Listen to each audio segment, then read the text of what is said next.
Okay, I think we're going to get started here, guys. This is a good first of all, my name is Larry Wickets, and I'm the Zion Township Assessor. I've been here for about 12 years. What we're going to do today, is we're going to show 3 short videos. The first one is about assessments. The second one is about the blue notice, which you guys will be receiving. Is everybody here from Zion Township, or do we have different townships? Newport's assessments have been out for a while. Warren's been out for about a week. You're Benton Township. So they're just about done. I think Wednesday's their last day to file an appeal. So the last little video is going to be about how to file an appeal. This year, the things have changed. All appeals that are filed have to be filed online. There's no more mailing into the county or anything like that. So everything you have to file online. After these guys introduce themselves, we're going to be up there, and you guys can ask us any questions you want, and we're going to try to answer your questions. So let's start with Holly again. Oh, I just got up here. Do I stand or into the mic? So I'm Holly Kim. I'm the Lake County Treasurer. Got here all of 8 months ago. I'm looking forward to answering your questions and telling you about all the changes we've done already. Hey, good evening. My name is Bob Gluckert. I'm the Chief County Assessment Officer in Lake County, so I oversee the work of all 18 elected township assessors. My name is Billy McKinney. I am the Mayor of Zion. I want to thank all of you for coming this evening. This is an incredibly important process because there's a lot of questions, of course, about property taxes and appealing your property taxes, and we want you to know that we are here to be able to work with you and answer your questions about any questions you have about tax appeals.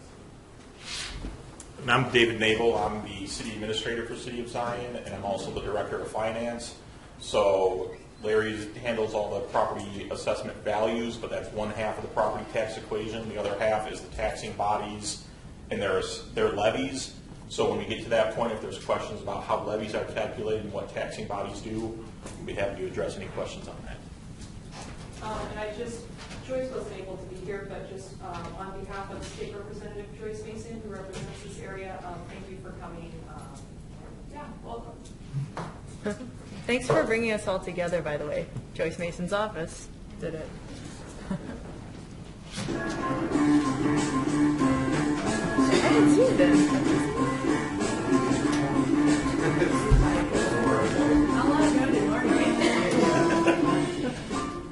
Class, today we're going to learn about taxes. Can anyone tell me what a tax is? It's the extra money that you pay when you buy something. Yes, that's a sales tax. Where does that extra money go? To Uncle Sam. I've heard my parents talk about paying taxes on their house. That's right. Those are called property taxes. And they pay for government services, like schools, police, planning, and lots more. Mr. Paulson is the county assessor, and he's come to explain about property taxes. Assessors look at all the property transactions in a particular area and then come up with a market value for each particular property in their jurisdiction.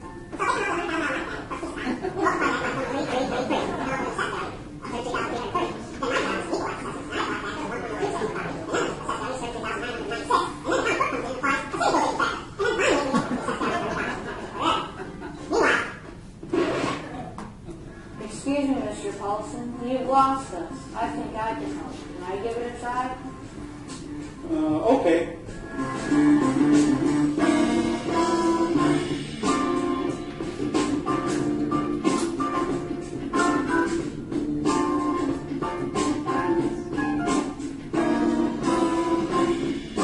You own property. You pay taxes on it. Those taxes help pay for schools, libraries, and other important things like police and fire.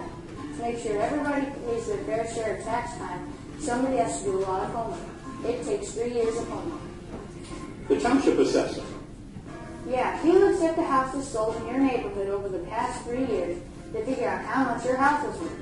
So this is the first thing that happens.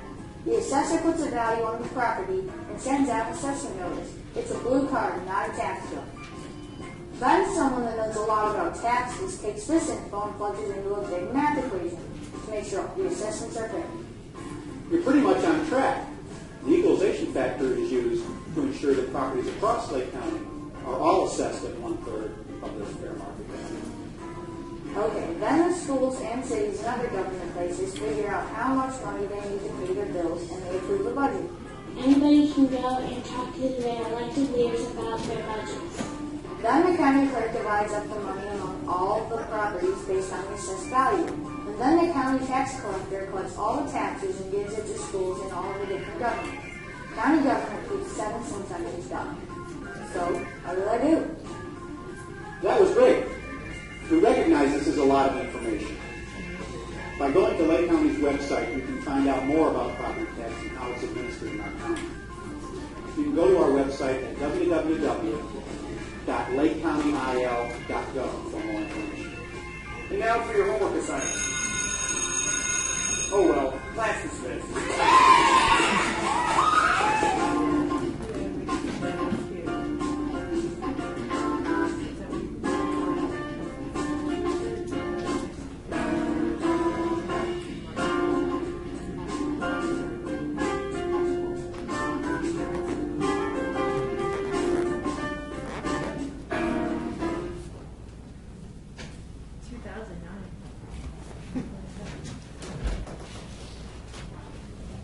Now, this video was just recently produced, just in the last week or two.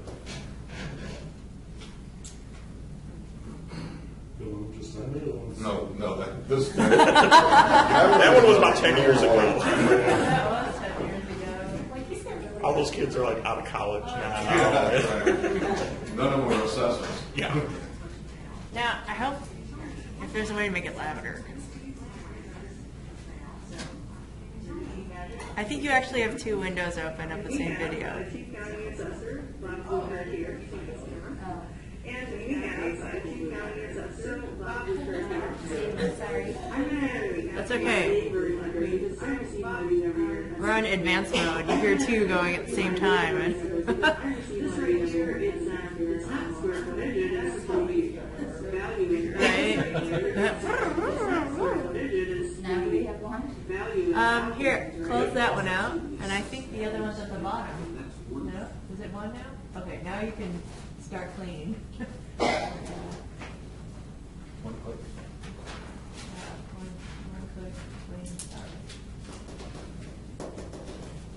This one wasn't scripted, but poor Bob here. I think it took like 10 takes. So I was like,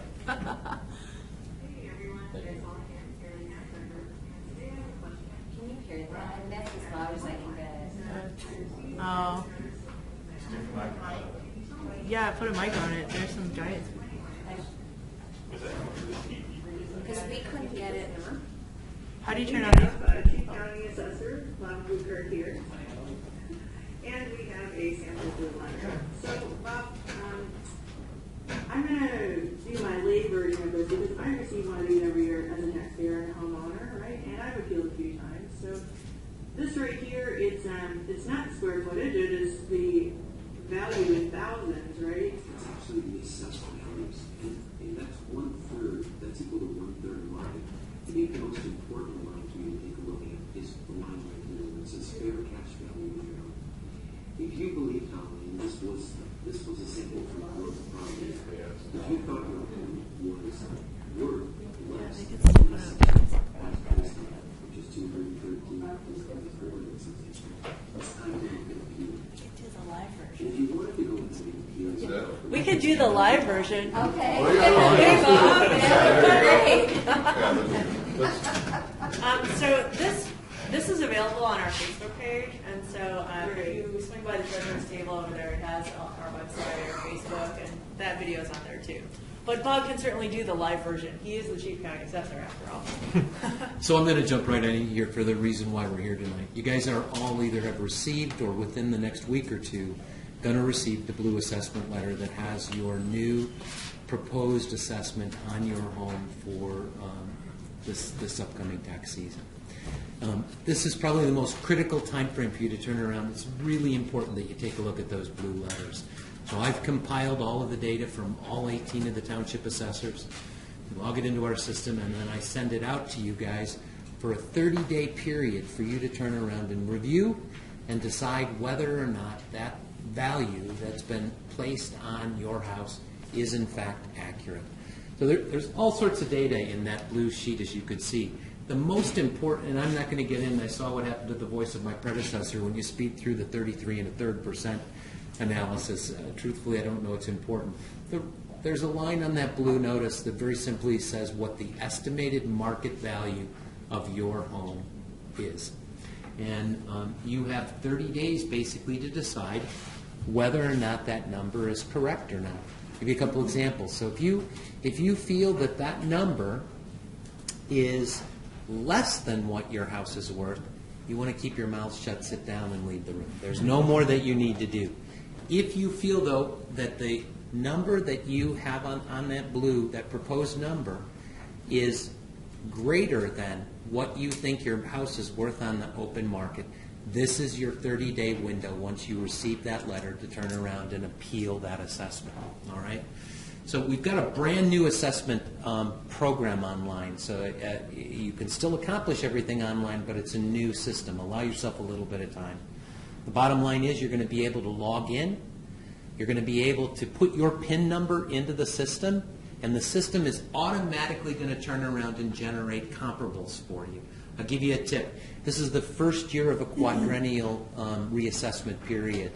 There are a couple of different ways to appeal, but the most likely one that you're going to prevail is on a market appeal. So you want to look at sales in your neighborhood against that value in your house, and you want to decide whether or not that the number that these folks have decided they put on your house is going to be accurate or it's not accurate. The system's going to allow you to turn around and automatically populate a grid sheet, and ultimately it's going to step-by-step show you how you can submit that to the Board of Review for an appeal.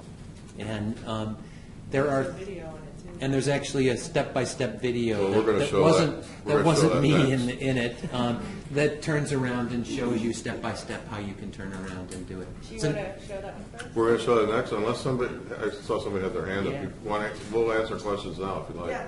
Yes. Do you mean the full fair cash value? Yes, that's the line I'm trying to point out, and that's the easiest one for most people to understand. If you were to put your house on the market today, would you be able to sell your house for that number? And if you don't think you could, then that's the basis for you wanting to dig into it more and to look to see what the comparables are. Yes, ma'am. So I actually have two questions to that. So I did a market analysis because we were, appraisal of the house. We got way lower than we thought it was going to be. And we had some CMAs from our real estate agent come and give us some estimates as well. Those were also lower than we were expecting, and it's much lower than what's on here, so I want to appeal.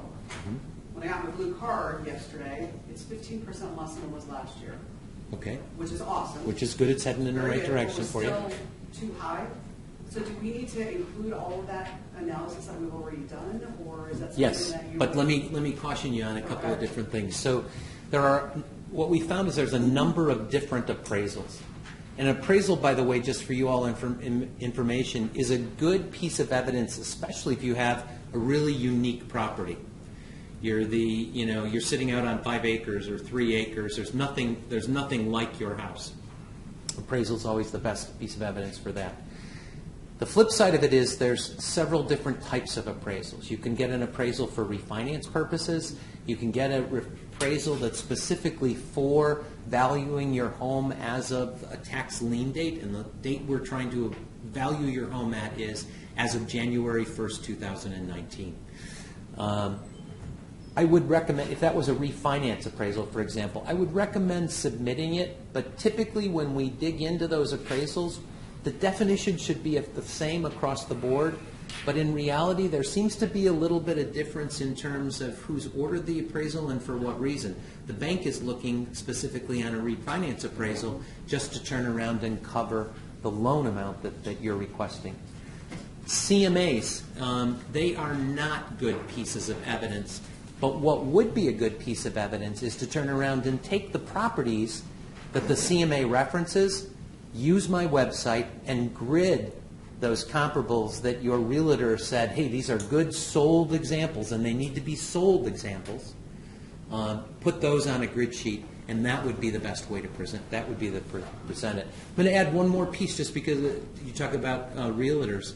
If your home is listed for sale and you've got market time, the board will look at your home being listed on the market and the price that it's being listed for in terms of a piece of evidence.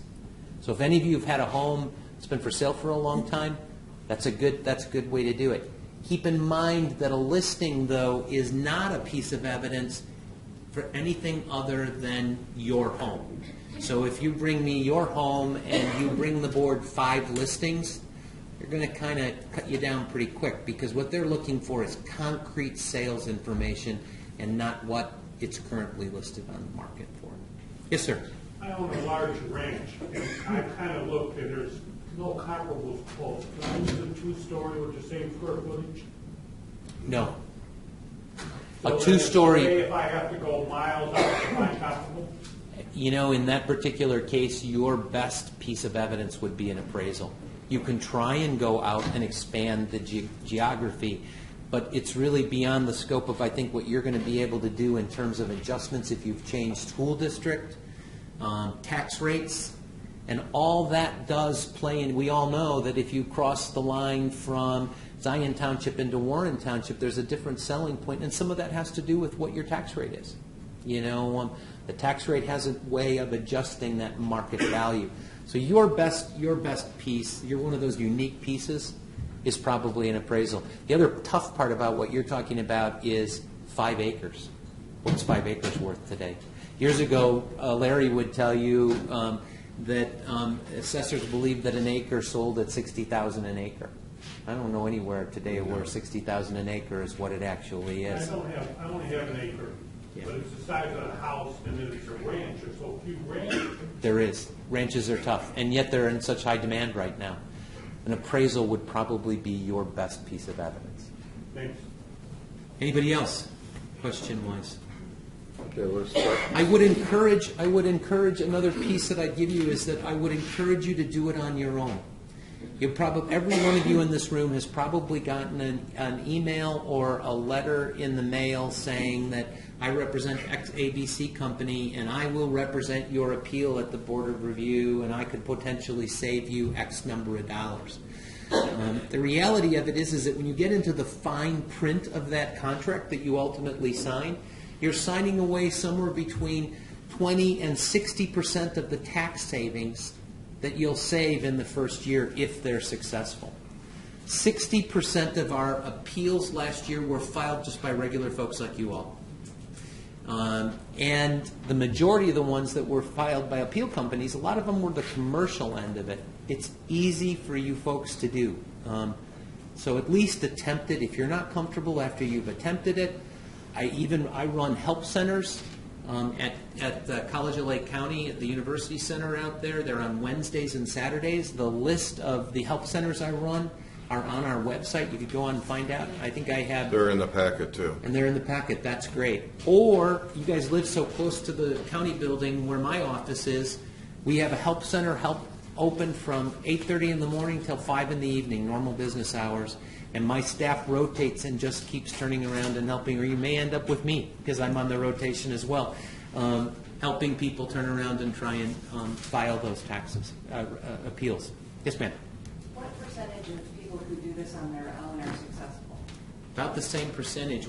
Any appeals in general, you're looking at somewhere between about 60%, about the same that are doing it online are getting reductions. And the percentage of reduction is, they're identical between whether or not you've used a company or whether or not you've done it on your own. I really encourage you to do it on your own if you can. We've tried to make it as simple as possible. I guess they're going to show the video that I had created about a month ago, but it's literally a step-by-step process of how you turn around and do it. Yes, sir. In years past, you wouldn't accept a appraisal unless it was for mortgage modification. So now you're saying you've changed that? We do accept appraisal. We do accept an appraisal. I don't know. I'm new to this job as well by a couple of months, but we I have been on the board of review in the past, and we've always accepted appraisals. It's the type of appraisal. You know, when we see that refinance appraisal come through, we're always a little skeptical about that, what that value is actually going to be. Yes, ma'am. So I purchased my home a year and a half ago. Obviously, had to do an appraisal with that. So would that qualify basically? So if a little too old, a little too old. With regards to a purchase, if you've purchased a home within 12 months of the lien date, so January 1st, 2019, that's when we're trying to value your home, even though this is so late in the season this year. If you're going to appeal, your argument for appeal would be on purchase. You're going to scan and upload your HUD into your closing documents into the system.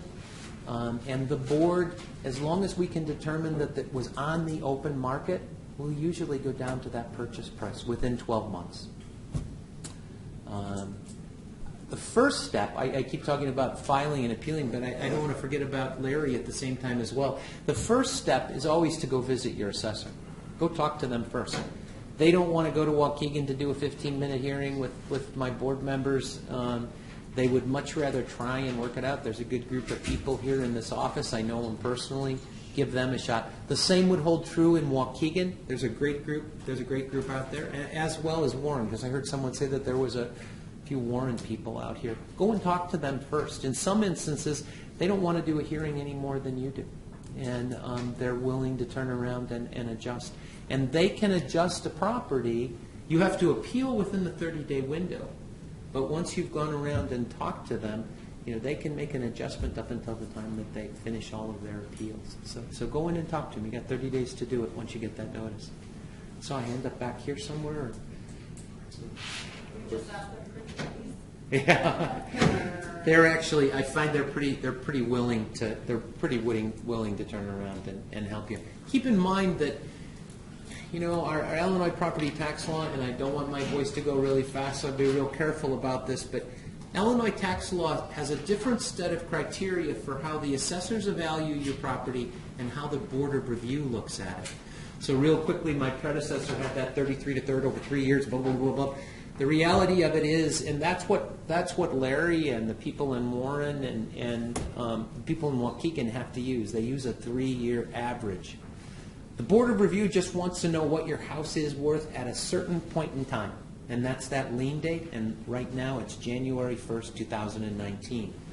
So the board is able to look at sales both a little bit before and a little bit after that lien date. So they don't want to see a 16 sale or a 17 sale or even an 18 sale.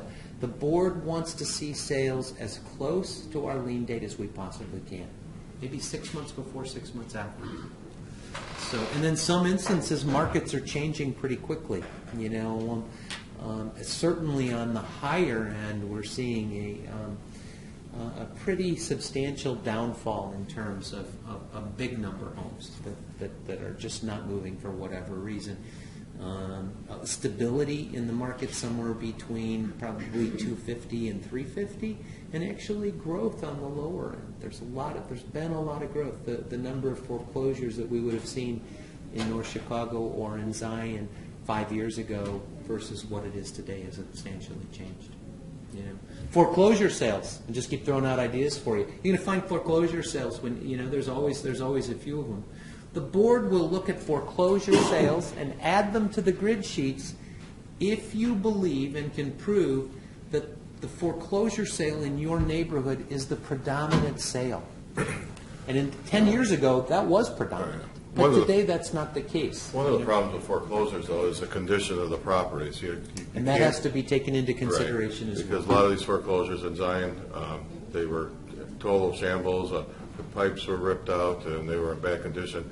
And people were using the foreclosures against their houses, and it just didn't work out. So you have to look at the condition of the scenario as well. Yes, sir. How are you going to define the neighborhood? Does the grid still look a 5-mile radius, so is your home going to be a mile from your home, 2 miles? So the assessors actually determine the neighborhood, and the neighborhood isn't what we would consider as a traditional neighborhood. For example, if you brought into a Cambridge Homes, on the west end of the township. An assessment neighborhood is a neighborhood defined by like or similar homes. So in Zion, for example, let's say two-story homes between 15 and 2,200 square feet are considered a neighborhood. Usually these folks also take into consideration school districts. So your neighborhood, your house next door might not necessarily be in your neighborhood if it's significantly different than your home itself. But you do have the ability to expand the radius if you can't find anything that automatically populates, and you can turn around and expand it to pull out more. Be careful how far you go. Again, just like I said with the other person, you start to change a school district, you go over a township line, and then suddenly it's very difficult to reconcile your home with the value that you're finding in another township. Because taxes make a difference. Yes, ma'am. So if the online system populates, which sounds very helpful, probably saves a lot of time, is that also what repopulates the estimated value? Is it sort of a fuel effect attempt? The estimate on the actual appeal itself, your estimated value? The blue sheet's actually based on the sales ratio studies that the assessors have turned around and done. On the actual appeal form, you have the ability to tell the board exactly what you think your house is worth. So it's not going to auto tell you based on these sales it's going to be this. You say, I think I'm appealing. I believe my market value of my home is $150,000. Factual errors is another reason why you can appeal. There's actually 5 different reasons that you can appeal. Factual would be another one. Factual error would be if you thought that the square footage that these folks have in your record is inaccurate. Or if the condition of your home if your condition was poor, but I need to give you a definition of what bad condition is. These folks will adjust your condition if your foundation has a serious problem, if your plumbing has all been stripped out of the house, if the furnace has all been stripped out of the house, if it doesn't have anything to do with it being dated. So if it's functioning and working, it's probably not going to have a condition issue. But if you've got a foundation that has some serious problem and you're looking at some serious issues, that's something that a field visit by one of the folks out of the assessor's office should be able to help you with. Yes, ma'am.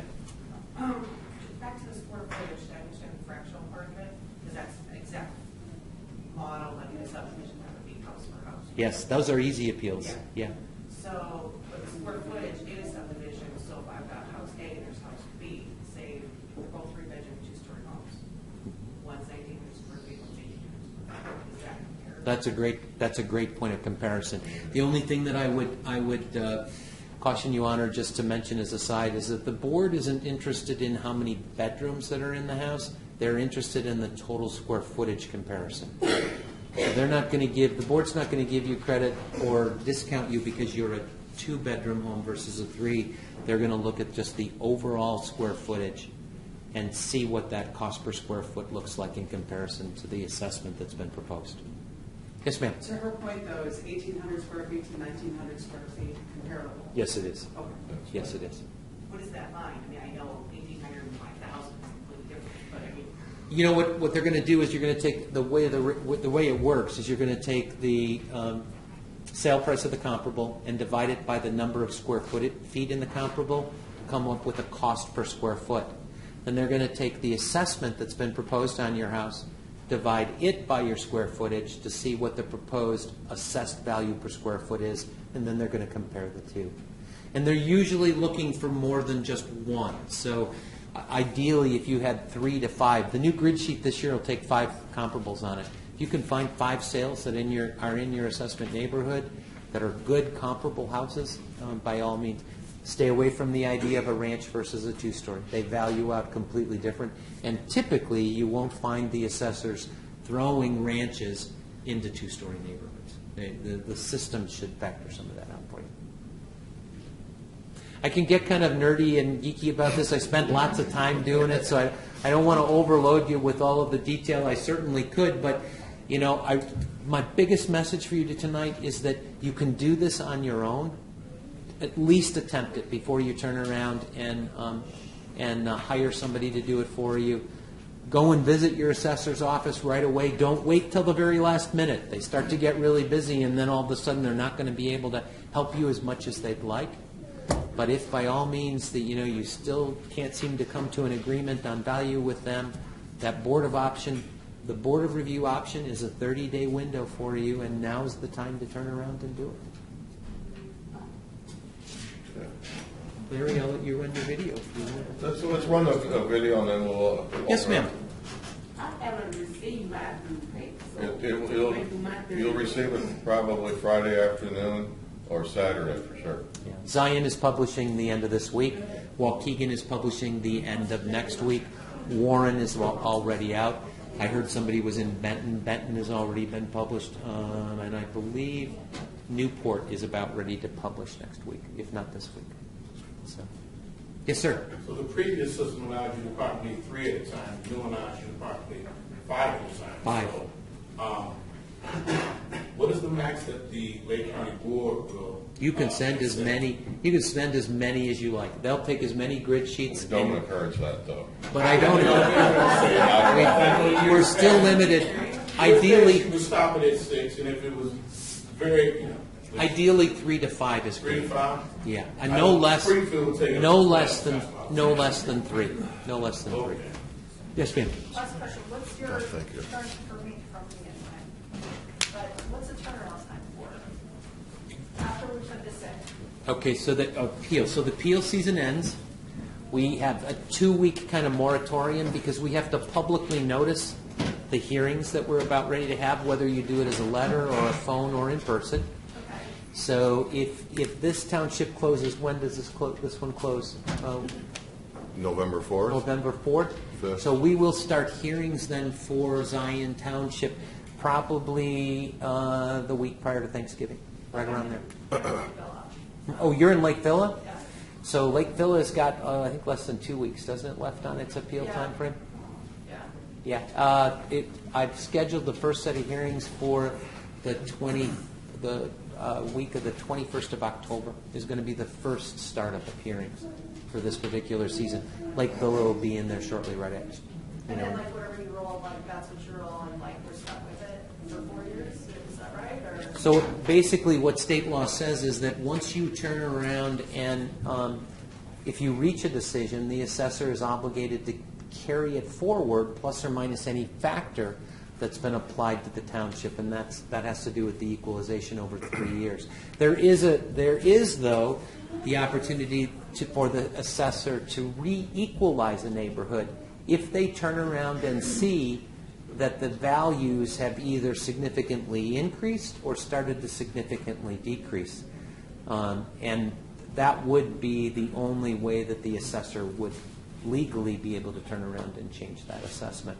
Oh, so that's what the 26% township reevaluation is on mine that made mine go up that high? The 26% is based on once every 4 years them being able to go in, throw out all the prior decisions, and turn around and start over from square one. Okay. So this is the beginning of a 4-year cycle, which is why it's so important to take a look this year. Yes, ma'am. Was there a maximum amount that? No. Last night I'll be honest, I did the same. I've done a lot of these. Last night I was in North Chicago. The majority of the standing room only in there, the majority of increases that we were looking at were in the 70 to 90% increase rate. Wow. But what was happening there was that the assessors were, in 2015, the beginning of the last quadrennial, the majority of the sales in those neighborhoods were short sales or foreclosures, and they were at extremely low rates, 20,000, 40,000. I mean, it was terribly low. And then they got stuck in that 4-year pattern. And my prior administration didn't allow you to equalize them back up. So they had they've had some pretty incredible jumps. I don't anticipate that in your area. We're going to see some big ones because we had a lot of foreclosures that were in the 40 to there's some 50,000. changes. I haven't seen your books yet. Yeah, you're going to see some large increases in Zion. Keep in mind, again, if you saw an assessment notice that said that your assessment level was going up 30%. That does not necessarily equate to a 30% increase in taxes. As the total value in a township rises, the tax rate drops. But can I tell you exactly if you saw a 30% increase that your tax increase is going to be no more than 5%? I can't, because as this gentleman pointed out, he's the part of the levying bodies that levy against your property. It's all those different government entities that levy, and they're in the process of doing their budgeting and levying right now. And then the county clerk's office extends that to your actual property, and then Holly jumps in and creates the tax bill. So I can look you in the eye and tell you that you're not going to see, if you got a 30%, that your rate's not going to go up that much. It should drop, but I can't tell you exactly what it's going to be. That's the unknown portion, which makes it scary when you're changing value at such a tremendous percentage. You know. Yes, sir. If I don't agree with my local assessor, the county board doesn't tell me what I want to hear. What is the timing issues for me to file my appeal with Springfield? You've got 30 days from the date of your decision letter to turn around and file with the Property Tax Appeal Board in the state of Illinois. And my decision letter that I'll mail you once all of the hearings are complete will give you a full set of instructions on how to turn around and do that. You can create new evidence. You can use the same evidence, but you can go on and file. Keep in mind, though, that the Property Tax Appeal Board at one point was running 3.5 to 4 years for a decision. They're down now to about 18 months to 2.5 years, so it has come down.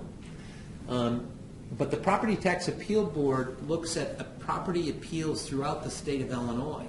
And right now, Cook County is going through this major evolution in terms of value. Whereas Lake County might have been the leader in appeals at the Property Tax Appeal Board up until this point. I don't have a crystal ball, but I would guesstimate that Cook County may beat us because there's so much change in value there. I think the guy that's down there is probably doing a really good job, but it'll create a lot of, I'm sure, a lot of appeals. But the Property Tax Appeal Board is your next step. And if you didn't like their decision, you can even go to the appellate court. That's the final step. That rarely happens. Usually get it figured out before then. All right, let's roll that. The beautiful appeal footage. Lake County property owners can now appeal their assessments online using the new Smart File e-filing portal.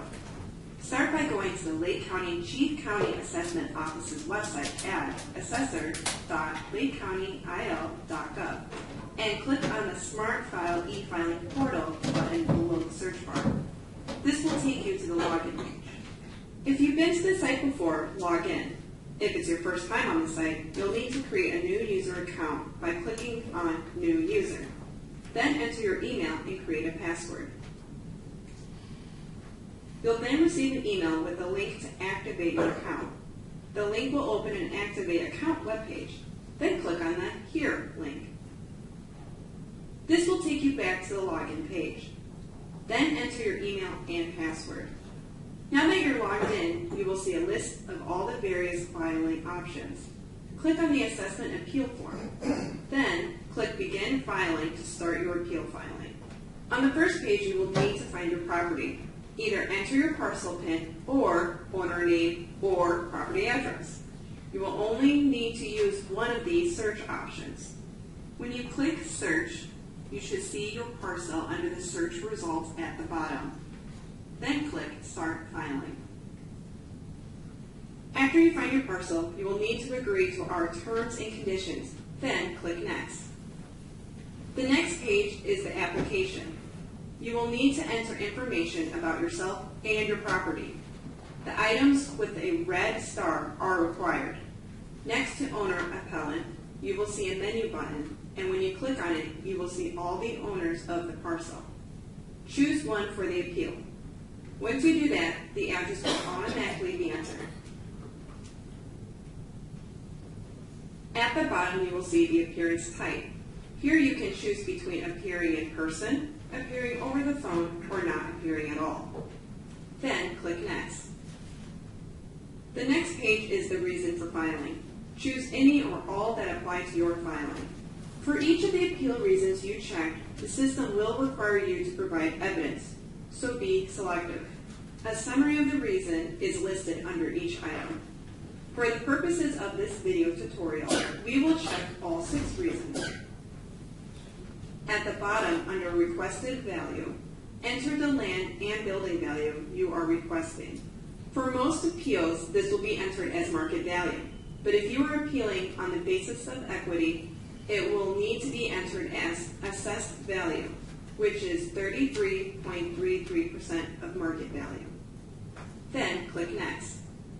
The next page is if you want to add an additional property.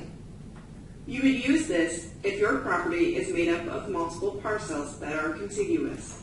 If your property is on multiple parcels, you will need to click Add.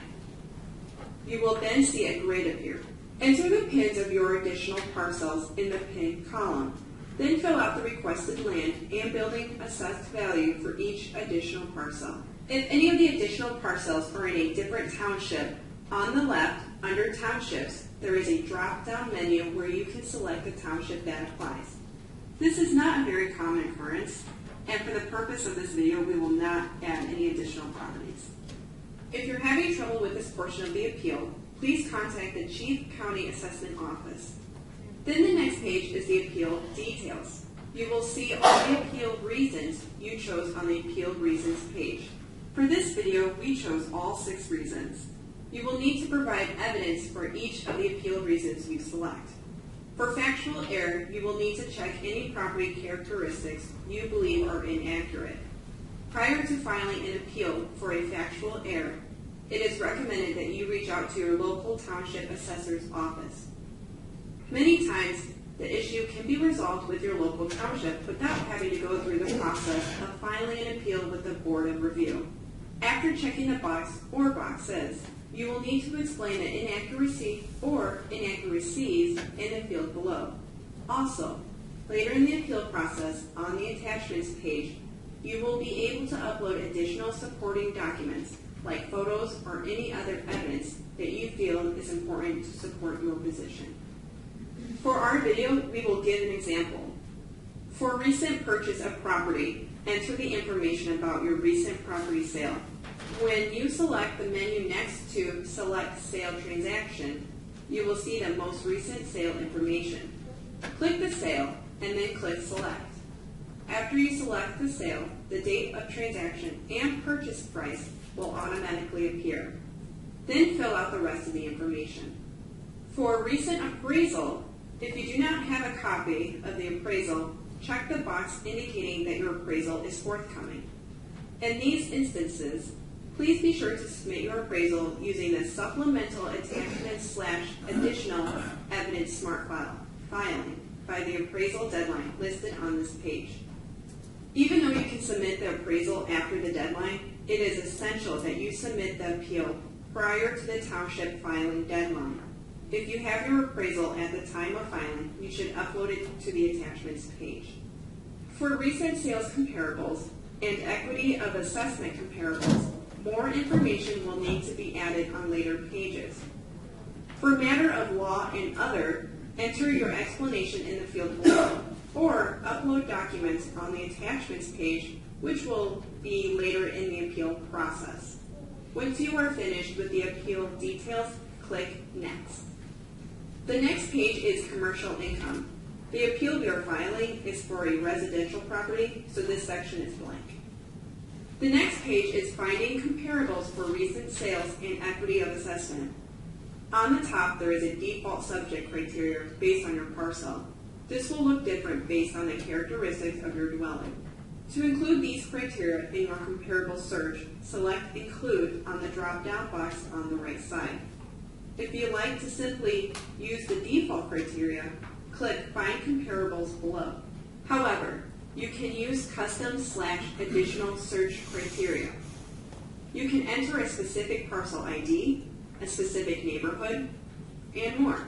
If you do choose to use any of the custom/additional search criteria, you'll then need to choose exclude from that category above. In addition to the custom/additional search criteria, you can add advanced search criteria and/or recent comparable sales. Click Show/Hide to drop down these choices and fill out the fields to add these criteria. For recent sales comparable cases, you should enter sale date and price parameters you would like for your search to include. Once you have finished adding search criteria, click Find Comparables. This may take up to 60 seconds.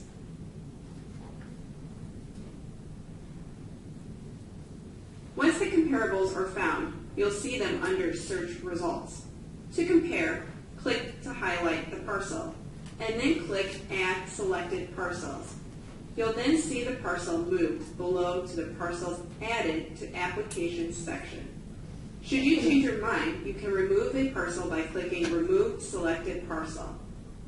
The Board of Review has no minimum requirement for comparable properties, but they recommend 3 for recent sales cases and 3 to 6 for equity of assessment cases.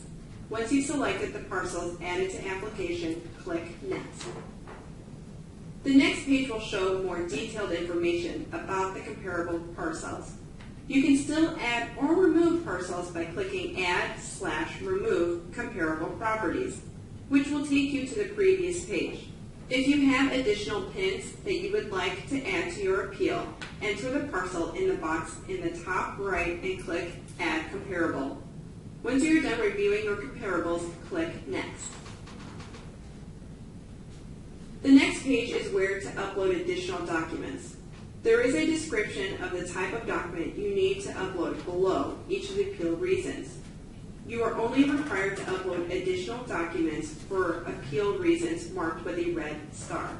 Attach a document by clicking Select Files. Then navigate your computer and locate your file. Then click on your file and click Open. You will then see your file name appear under the appealed reason.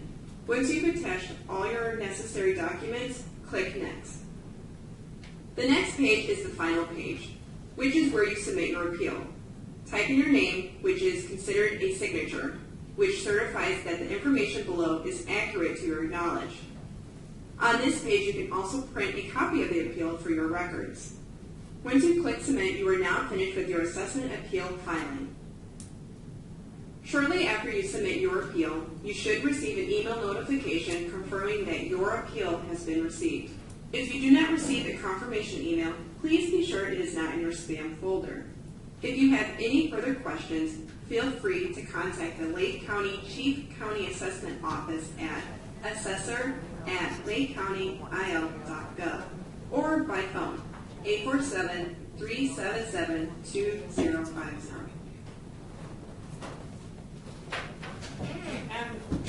We realized the video was also a little bit small. It was meant to be seen over social media. So if you want to link to that video, because she started the entire appeal from start to finish within 10 minutes. That was a 10-minute video. Anton, if you give them the sheets to write their email address on, we'll send them the link. And that way you can watch it at home. It's in the packet. Oh, it's in the packet as well? All right. Or we'll send you the link. Either way. Or the link to that video is on now the login page. So when you get to that login page, you can rewatch the video, or you can jump back to the login page if you have any questions. But that video's right on there. You could probably have it playing while you have the other You could. tab open to file appeal. Did anybody have any questions based on what you saw on the video? It's really pretty easy. Again, I encourage you to try it on your own. You know, see these folks first. You can't work on it, then by all means come in, and file. Yes, sir. One quick question. On the video, it made it seem like you had to file an appeal to see what comparables are. You can see the comparables before you decided to file. You actually, if you look at the comparables and you decide that your assessment is equitable, you can just sign out. As long as you don't hit submit, it's not filing an appeal. And you could always go back if you change your mind and say, darn it, I am going to file this. You can always sign in within that 30-day period and turn around and sign in. You can also add more evidence. Let's say you try it the first time you put X number of comparables in it, and then you go back and you remember something that you really wanted to add, you can always go back in by signing in. You can go back to that appeal. You can add additional evidence and submit it. Yes, ma'am. Can you give me a little bit of clarification? I'm a little bit confused with, do I go see him first or do I appeal first? I'd go see your assessor first. Okay, Try and work it out. Before I go log on, go see him. Go see him first. Bring some evidence with you. So you may have wanted to have been online because you'll be able to produce the documentation that these folks can readily analyze pretty quickly. So kind of show them what you're going to be doing and say, hey, can you do something for us outside of the hearing? And they'll be honest with you. They'll work with you, or they'll say, I think this one needs to go to the board, and in which case, go back home, quick submit, and you're done. Yes, sir. What's considered taxable square footage? Anything above ground level. So from your front door up. So if you have, what was it considered, like a screen-in porch, and you put windows in it, even though it doesn't have HVAC in it? It's whether or not, the decision as to whether or not it would be part of the above ground living area, they call it AGLA, would be whether or not there's heat in it. If it's a 4-season room, it would be considered in the total square footage of your home. What about 3-season? There's no heating. Then it would be considered a 3-season room or a covered porch. So that's taxable or not taxable? Yes, it is taxable. At a different rate. And again, in the packet is all the things that we assess for. We don't do driveways. There are a few things we don't do, but porches and decks and air conditioning and fireplaces and bathrooms, all those things are assessed. Garages. Yes, ma'am. Are you going to talk about the different exceptions, like the homestead exemption and home improvements? I can if you'd. I'd like very quickly, again, without getting too geeky or into too much detail, but on your blue letter, it's another reason why to check your blue letter. Your blue letter lists all of the exemptions that we have listed on your property. The first one, if any of you are, for all of you that are owner occupied, if this is your full-time residence, you all should see a homestead exemption. That basically is, if I look at it as market, it's a subtraction of $18,000 in market off of the value that the assessor has placed on it before it's looked at in terms of hitting that with the tax rate. A senior exemption is a permanent thing. That's 65 and older. Once you apply for that, it stays with you. I wish that wasn't the case. I'm getting close to that myself, but the reality of it is that you get there and you're not going back. So that once you apply for once, and that's it. The senior freeze is something that's very popular right now. That's income based. It would be total household income less than $65,000. That's applied for annually, and you can actually do that. You can do that online. And then there's a number of exemptions related to veterans, which is real important right now. Everybody's got an eye on the vets and what's going on overseas. They're based on percentage of disability. You'd need a VA letter to show that.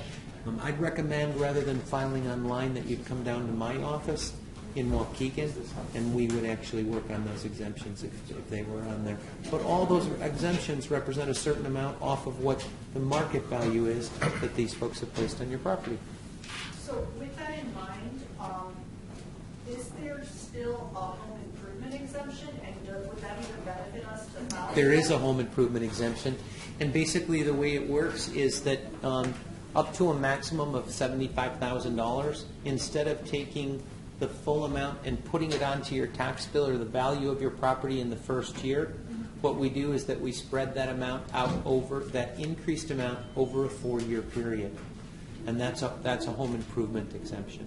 So then that would lower our tax rate, like It would increase your, it worked the opposite way. It increases your market value by 1/4 of the value of the assessment up of the improvement up to $75,000 over a 4-year time frame. So it doesn't sound like it would be a good thing to file. Well, it would be better than having an assessment where they just automatically took the total improvement cost and added it to your house just right after, to your home right after you bought and paid for it. Oh, okay. So it spreads the burden of climb out of it. Plus, basically, you're not paying taxes for 4 years on that improvement. It also is generated from a permit that you take out too. So it's not actually something to really avoid either. Okay. So if you do work on your house, the assessor's office is made aware so that we can assess it properly. Okay. And Holly Kim's office has turned around and put together a packet of all the exemptions, if it's not in the packet. That It's in the packet. We have a, They were good. These folks, remember when I said these folks usually treat y'all pretty well? Okay. There's more information. Yes, sir. Yeah. Sir, I'm W.C. Brenner, I reside in Zion Township. Looking through this information, I understand the senior citizen exemption, which one need only be applied for once. Correct. Don't get younger. The implication is, maybe misunderstanding, that for the general homestead exemption, it has to be applied for annually. Is that correct? Or is that No. one shot, one time? Once you receive that exemption, that's you do not reapply for that. only one that you have to reapply for each year is the senior freeze, because your income can fluctuate from one year to another. So that's the only one that you have to apply for each year. Thank you. You're welcome. Yes, ma'am. On the last page is a list of the home improvements that you were mentioning that in some cases can increase value. And that's Zion Township. Zion. So is a brick facade also something that would... We don't pick up brick facades. There are some townships that do pick it up, but I've only been here for 12 years, and to go back and do every single house and come up with a face brick amount just didn't make sense to me. Just like if you look at that, we do not assess for finished basements, because one of the things that happened when I first got here, I looked at my mom and dad's property and it said it had finished basement. Well, it was indoor-outdoor carpeting with paneling, so I really didn't think that added too much value, so we got rid of all the finished basements.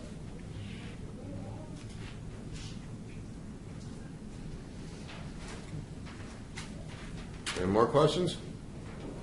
Do I have to have a permit for anything that I do in my home to improve it?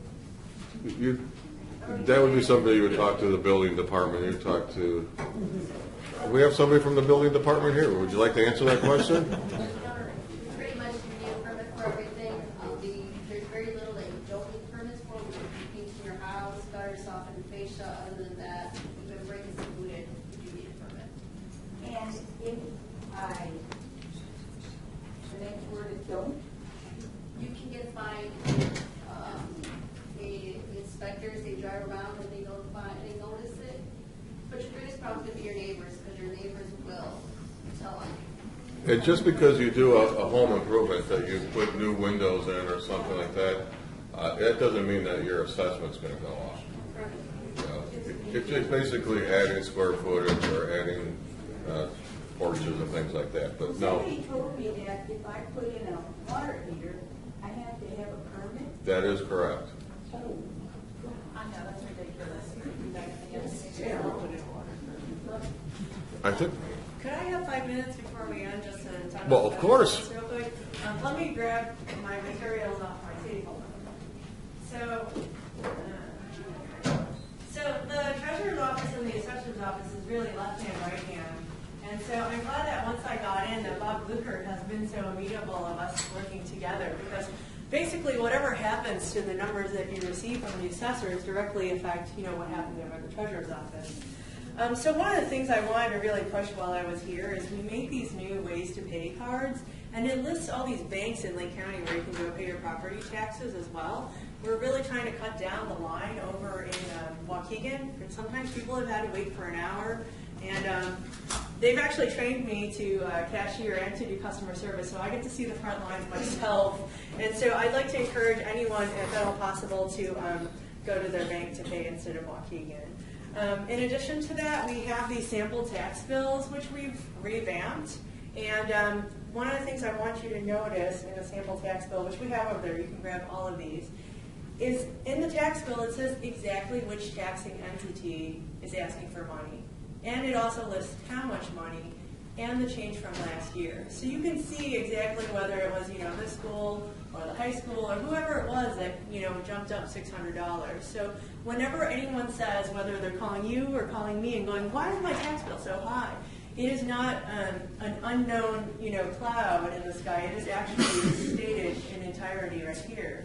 So one of the things that I wanted Schoolhouse Rocks a Little, without a song or a cartoon, is the whole tax process, which he touched on. And basically, the taxing bodies like the village, or here it's a city, right? The city, the schools, the park district, all those entities that keep the lights on will go to the clerk's office and say, I want $5, I need $5 to run for the year. So out of that $10, the assessor's office is really the one that decides, well, you have a commercial area, so you're going to pay $6. And, homeowners will probably pay $3, and then the condo owners pay $1. So that makes the whole $10, right? And the treasurer's office is really tasked to get the money. So all I do is collect the money, but I will come after it and how. So when you mail it, whether you swing by our office, whether you go to the bank, all we do is collect it. But then after I collect that $10 in this example, I then turn around and cut those checks to all those entities that ask for $5. And so that, in complete simpleness, is how the tax process works. Another thing you can pick up right there on that table is one of these, which came with everyone's tax bill. And a small story about just this one piece of paper. It used to be like a Lamborghini of papers. It was glossy, it had full color, and just in us making it black and white and grayscale like this, we cut half the cost. But it went from being just kind of the treasurer's newsletter to one that also housed the assessor's office as well. So up here, when people go, where are all my taxes going? In 1 second with your eyeballs, you can tell the averages of where it goes in every single town in Lake County. 69 to 70% is schools. So one of the things we want to push is that ways to pay, just like this right here. That bookmark, whether it's online, by phone, or in person, but that is one of the biggest pushes and biggest campaigns that we had, is because we're trying to cut down the line time and people's experiences. So truth be told, if you go pay at the bank, you probably would get free coffee and a cookie and a smile. I mean, not saying we don't smile at the treasurer's office, but it's a completely different experience. And so people already paying your property taxes is hard enough. Have a better experience if possible. Also at the bottom here, we included the assessor's office information. And so one of the things I really wanted to do was stop having all these silos separately and work together. And so this way you can have the immediate link to go appeal when it comes to be that time. Also up here, because I did ask, why did we do this in the first place? And Lake County Board said they wanted to have an answer on, what can they do about these high taxes, right? So this one covers the consolidation of drainage districts, and it also covers the consolidation of 911 centers. But every single year I hope to put in something that Lake County is actually doing to reduce your property taxes up here. And then down here is but what can you do, right? And all the appeal information is here as well. So be sure to grab one of these on your way out. And I really want to thank Joyce Mason's office for putting this together, because prior to this, the treasurer's office never went out to do any of these. But like I said, left hand, right hand, what happens here completely affects you here. And so you're the same market, and this communication needs to be out there. So, like I said, all these papers are over there, including the packet of the different exemptions, which was also included in that packet. But please, take my papers so that I have to take them home. We also have a raffle going where if you sign up for our newsletter, we send you a Dunkin' Donuts gift card. We always pull one at the end of every event and mail it to you. All right, thank you. Can I butt in for a quick minute? I'm going to do a little self-promotion here, because this was the assessment side, but every month on the second Tuesday of the month, I do a series called Dollars and Cents.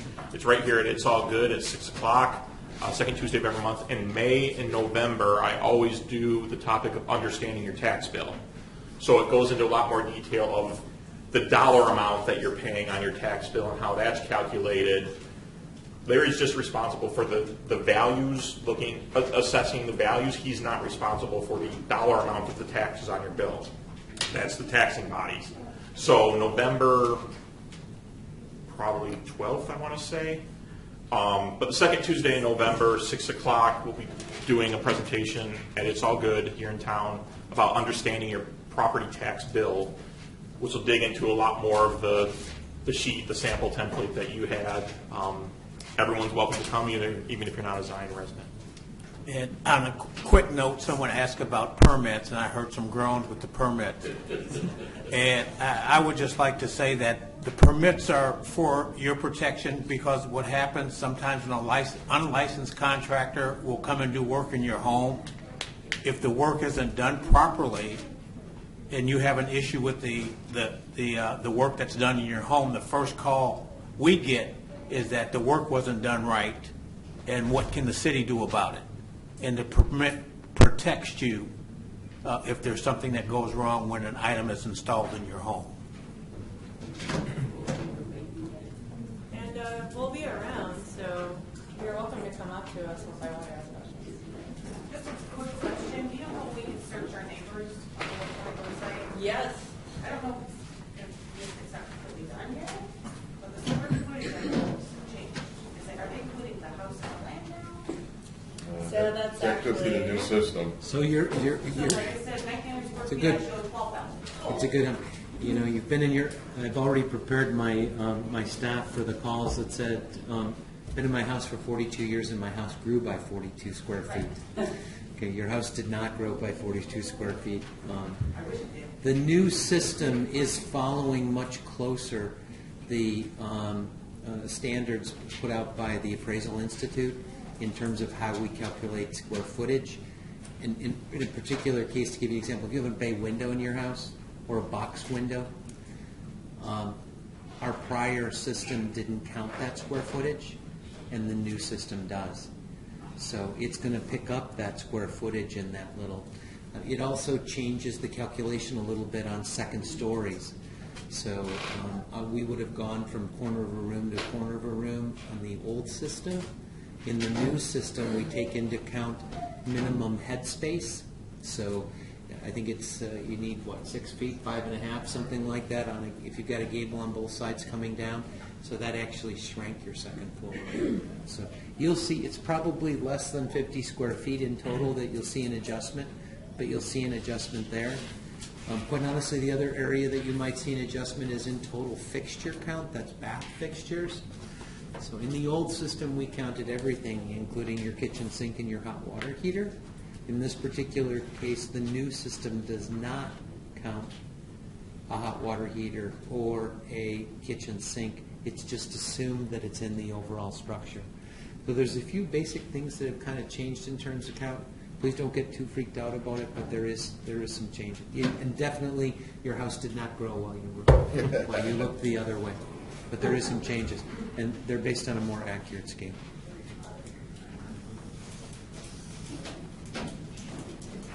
Okay, that's it. Thank you very much. Thank you for coming out. Appreciate it.